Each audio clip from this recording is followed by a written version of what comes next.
Assalamualaikum warahmatullahi wabarakatuh, sedulur peternak KB, sedulur pecinta ternak, ketemu lagi sama aku di sini di channel AFE Farm, teman-teman ya. Oke teman-teman, aku hari ini akan bahas komentar dari salah satu subscriber kita, teman-teman ya, yang intinya saya tidak bisa bacakan komentarnya karena HP-nya cuma satu, teman-teman, dan saya coba ingat-ingat komentarnya, nanti saya akan sertakan di video teman-teman biar teman-teman bisa baca sendiri teman-teman ya komentarnya. Inti dari komentarnya seperti ini teman-teman, kamu sendiri awas gagal bang. Nah, karena aku sudah 4 tahun beternak dan masalah utamanya itu hanya di pakan, bolak-balik gonta-ganti pakan, dan ujung-ujungnya kembali lagi ke hijauan.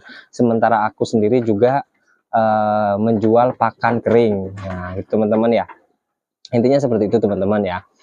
Subscriber beliau ini merupakan salah satu subscriber setia di AFE Farm, teman-teman, di channel AFE Farm, dan banyak memberikan masukan kepada kami, dan itu masukannya sangat luar biasa menurut saya, dan memang beliau adalah seorang peternak yang berpengalaman menurut saya teman-teman. Jadi ada berbagai insight yang dia coba sampaikan kepada kita di kolom komentar, dan saya terima itu karena itu memang sifatnya membangun teman-teman ya. Nah, membangun sesama, mengingatkan sesama peternak pemula maupun yang peternak yang sudah senior. Kalau bagi saya sendiri, komentar seperti ini merupakan suatu masukan yang luar biasa teman-teman ya, yang sangat luar biasa. Bisa kita ambil pelajaran dari ini teman-teman ya, karena memang pada dasarnya kita kembali lagi kepada beternak itu yang kemarin saya sampaikan, yang selalu saya sampaikan, jangan pernah tinggalkan hijauan teman-teman. Terbukti dari beliau yang sudah mencoba berbagai jenis pakan dan akhirnya kembali lagi ke hijauan teman-teman. Kita tidak mau merekomendasikan teman-teman itu berbagai macam jenis pakan yang kita gunakan di sini, yang sudah kita lalui di sini teman-teman, karena memang kita sudah ada pengalaman gagal sebelumnya teman-teman, ada pengalaman gagal, ada pengalaman juga dalam FBP teman-teman, atau ya nggak untung nggak rugi, terus ada pengalaman juga berhasil teman-teman di sini. Makanya dari berbagai macam yang saya alami teman-teman, di kurang lebih lah 2,5 tahun 2 tahun lebih teman-teman saya mulai beternak, dan alhamdulillah satu tahun pertama itu kita mengalami kerugian yang luar biasa teman-teman ya.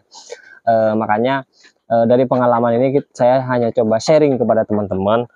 Teman-teman bisa memakai pakan yang mungkin kita gunakan, atau teman-teman juga bisa memakai pakan yang teman-teman lain gunakan teman-teman ya.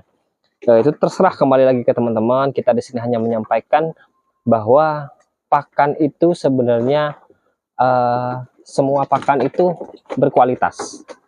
Maaf teman-teman, ini ada cempenya, banyak cempenya yang agak nakal nih teman-teman ya, ke video-video terus nih cempe-cempenya nih teman-teman. Oh ya, ini masih umur 2 minggu teman-teman, kurang lebih umurnya 2 minggu. Saya nggak lihat pencatatannya berapa, kemarin saya catat teman-teman, tapi kurang lebih ini 2 minggu, masih baru teman-teman, dan induknya juga belum kering. Nah ini rencananya hari Senin besok induknya mulai kita koloni dengan pejantan dorper teman-teman ya. Jadi gitu teman-teman. Kita tidak coba merekomendasikan berbagai jenis pakan kepada teman-teman semua. Cuman kalau teman-teman pengen mengikuti pakan yang kita gunakan di sini, yang jelas kita menggunakan hijauan teman-teman ya. Di sore hari kita full hijauan seperti ini teman-teman. Nah ini kita menggunakan memang rumput odot teman-teman. Kita menggunakan rumput odot yang kita cacah tadi pagi, kita arit teman-teman, langsung kita cacah kemudian kita kasihkan. Jadi tingkat kesukaan ternak itu ya seperti teman-teman lihat, nah sangat suka sekali teman-teman ya, karena memang pada dasarnya mereka adalah pemakan hijauan. Untuk apa kita menggunakan hijauan? Satu teman-teman, karena kita bergerak di bidang breeding, itu akan memperbanyak kandungan nutrisi ya, kandungan nutrisi yang terkandung seperti vitamin dan mineral juga itu bisa ada teman-teman. Yang terutama itu vitamin, karena klorofil hijau itu adalah zat pembentuk vitamin sebenarnya teman-teman, yang warna-warna hijau seperti itu teman-teman ya. Yang kedua, untuk menambah air susu teman-teman. Jadi semakin banyak kita berikan hijauan kepada indukan-indukan yang hamil, maka yang namanya susu mampet atau air susunya itu kempes, itu tidak akan terjadi pada ternaknya teman-teman. Terus yang ketiga, untuk kesehatan sih teman-teman ya. Kalau yang pengalaman saya di sini teman-teman, ternak itu jadi lebih sehat dan lebih aktif dalam bergerak teman-teman, ketika mereka diberikan hijauan. Ketika mereka diberikan hijauan, selingan hijauan teman-teman. Tapi kalau mereka menggunakan full silase, agak sedikit lemas teman-teman ternaknya, karena mungkin kekurangan berbagai macam jenis vitamin yang menyokong kebutuhan mereka teman-teman ya. Nah seperti itu. Nah, itu yang kita gunakan di sini teman-teman. Kenapa harus hijauan? Kenapa enggak yang lain gitu kan?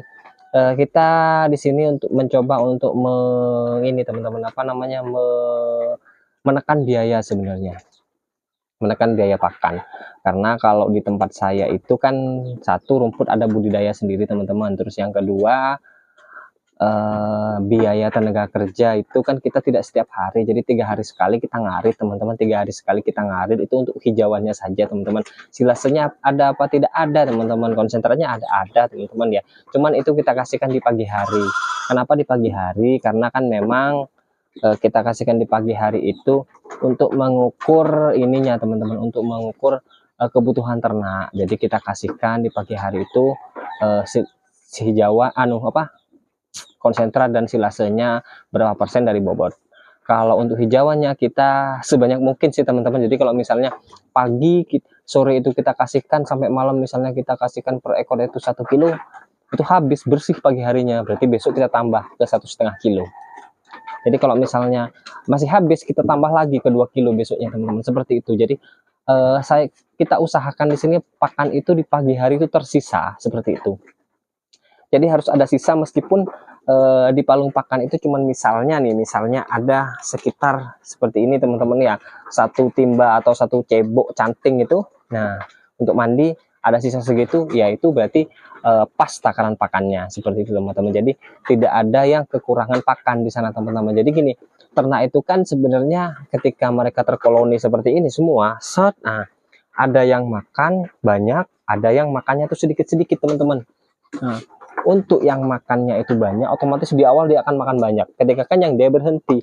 Tapi yang makan sedikit-sedikit itu dia akan makannya secara perlahan, tapi pasti dia akan habis nanti teman-teman.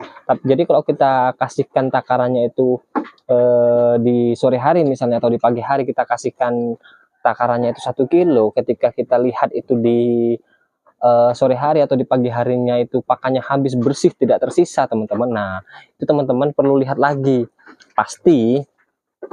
pastinya ternak itu banyak yang kondisi lapar teman-teman. Kondisi lapar, yang kenyang itu hanya sebagian, karena memang seperti itu. Memang ternak itu makannya tidak sama, ada yang lambat makannya, ada yang cepat makannya teman-teman. Untuk menjaga supaya bobotnya itu stabil dan kesehatannya itu stabil, ya kita harus memberikan pakan lebih teman-teman. Fungsi pakan lebih itu ya tadi teman-teman, supaya yang makannya lambat itu kebagian. Kalau yang makannya lambat itu kita kasihkan pas, otomatis mereka tidak akan kebagian, karena akan dimakan oleh yang makannya banyak. Karena ketika dia nanti yang makannya banyak itu sudah mulai sedikit lapar lagi, dia akan makan lagi jatahnya yang makannya lambat, seperti itu teman-teman. Jadi ya yang makannya langsung banyak di awal, dia akan cepat sekali gemuknya. Tapi yang makannya sedikit, dia akan sedikit lambat teman-teman perkembangannya. Makanya kan kadang-kadang di peternak itu terjadi masalah kan, kalah pakan, namanya kalah pakan teman-teman. Nah kalah pakan itu seperti itu sebenarnya. Biasanya kalau memang sudah terjadi seperti itu, kita pisahkan teman-teman. Kalau memang kalah pakan, kita pisahkan. Di beberapa ekor yang kalah pakan itu kita pisahkan di tempat sendiri, nanti kita kasih pakan khusus teman-teman. Pakan khusus ya, pakannya itu hanya untuk mereka, dicukupkan dengan porsinya mereka gitu loh. Bukan pakannya itu ditambahkan dengan nutrisi yang khusus, enggak. Itu sama aja teman-teman, enggak ada perbedaan di sini pakan. Mau pakan indukan, mau pakan yang lagi hamil tua, mau pakan yang lagi menyusui, itu sama teman-teman, sama saja. Karena memang kalau menurut pengalaman saya di sini, kita menggunakan pakan sebagian itu hijauan di sore hari, itu sudah sangat-sangat aman lah, sangat-sangat aman. Dan perkembangannya kita lihat juga kepada cempe-cempenya itu bagus, seperti itu teman-teman ya. Mungkin ada pakan-pakan lain yang lebih bagus sebenarnya dari kandang kita, cuman kita mau risetnya itu butuh biaya yang agak sedikit mahal teman-teman. Jadi karena kita terkendala dari biaya, kita manfaatkan dulu pakan itu yang lebih murah. Mungkin kalau di tempat teman-teman hijauan itu mahal dan prosesnya itu mahal, silahkan teman-teman pakai pakan silase atau pakan kering, itu nggak masalah, bebas terserah teman-teman, karena setiap peternak itu punya caranya masing-masing teman-teman. Tapi kalau sepengalaman saya itu ketika saya menggunakan pakan full silase ditambah dengan konsentrat, domba-domba saya tidak sebaik ketika mereka dikasihkan dengan silase plus konsentrat ditambah dengan hijauan di sore hari. Tidak sebaik itu kalau punya saya. Mungkin punya teman itu beda lagi, punya teman-teman itu beda lagi, karena kan setiap domba karakteristiknya beda-beda teman-teman, sama seperti manusia, semua punya karakteristik masing-masing seperti itu teman-teman. Jadi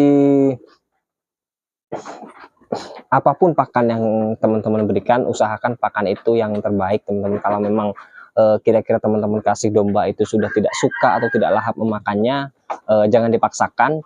Teman-teman harus mengganti pakan itu dengan pakan yang lain yang mereka suka. Beda lagi halnya kalau teman-teman mau mengajari domba memakan silase atau memakan konsentrat, teman-teman harus memang caranya harus bertahap. Satu, yang kedua caranya harus tega. Itu teman-teman, itu bisa 3 hari, bisa 1 minggu teman-teman. Nah, setelah itu baru teman-teman lihat lagi progresnya domba itu, mereka memang sudah suka atau memang mereka tidak mau gitu teman-teman. Jadi kalau misalnya domba memang tidak mau, jangan dipaksakan, karena ketika dipaksakan mereka akan terpaksa memakan itu dan akan berpengaruh dengan kesehatan mereka teman-teman. Ketika berpengaruh dengan kesehatan, maka imbasnya kepada ternak teman-teman dan imbasnya kepada prospek teman-teman ke depannya itu tidak akan bagus teman-teman. Oke, gitu aja teman-teman ya video dari saya hari ini, semoga bermanfaat buat teman-teman semua. Saya akhiri, assalamualaikum warahmatullahi wabarakatuh, see you next time.